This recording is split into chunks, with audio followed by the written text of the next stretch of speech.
When people ask, is the U back? That question carries history behind it. This is a program that built its name on dominance, national championships, NFL talent at every position, a style of football that didn't just win, it controlled games. So when that question comes up today, it's not really about wins, it's about identity. Because being a good team is not the same as being what Miami used to be. And last season, there were signs of both. A team that could win, a team that could go on a run, but also a team that still showed cracks at the worst times. So before even looking ahead, the real conversation starts here. Not with rankings, not with projections, but with whether this program is actually becoming consistent or still trying to find its way back. If you enjoy college football breakdowns like this, like, comment, subscribe, and turn on post notifications so you never miss a video. The season started exactly how a top program wants it to, 5 straight wins, and that kind of start builds more than a record. It builds belief. Offensively, things looked controlled, drives were extended, the run game created consistency, the passing game complemented it, there was balance, there was rhythm, and when a team plays like that early, everything feels repeatable. Confidence builds fast, execution becomes cleaner, and it starts to look like a team that understands how to win.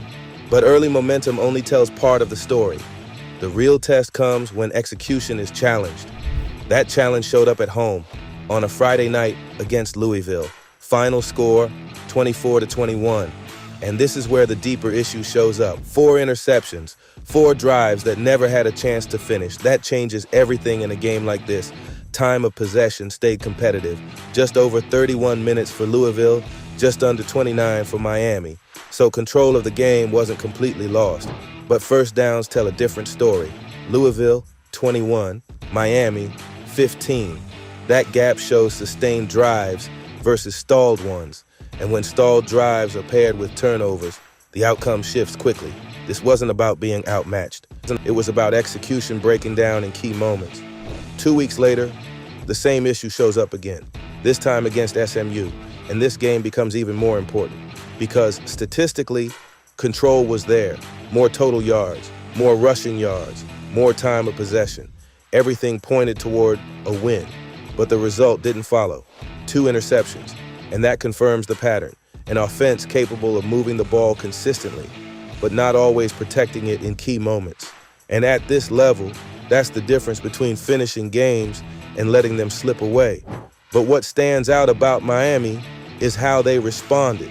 4 straight wins to close the regular season, 3 more in the postseason, 7 straight wins. And that kind of stretch doesn't happen without adjustments. Execution improved, situational play improved, mistakes became less frequent, and that momentum carried all the way to the national championship game, which completely changes how the season is viewed. Now moving into this season, the roster tells the next part of the story.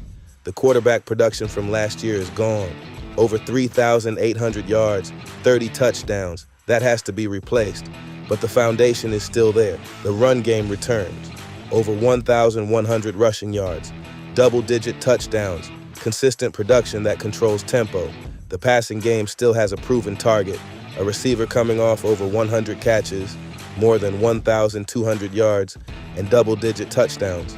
And defensively, there were players creating pressure, players making tackles, and players creating turnovers.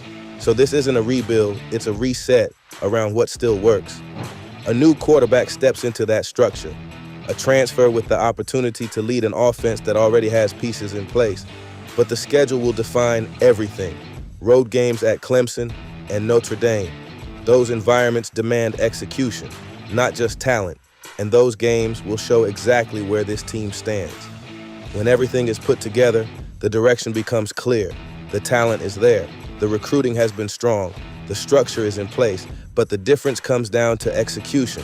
Early in the schedule, there are games that should be handled. Stanford, FAMU, Wake Forest, Central Michigan, those are opportunities to build momentum. But the real difference comes later, because the issue last season wasn't ability, it was consistency, and that's what has to change. Finishing drives, protecting possessions, avoiding the mistakes that shift games. So now the question is simple. Is Miami ready to take that next step, or is the same issue still there? If you enjoyed the content, like, comment, subscribe, and turn on post notifications so you never miss a video.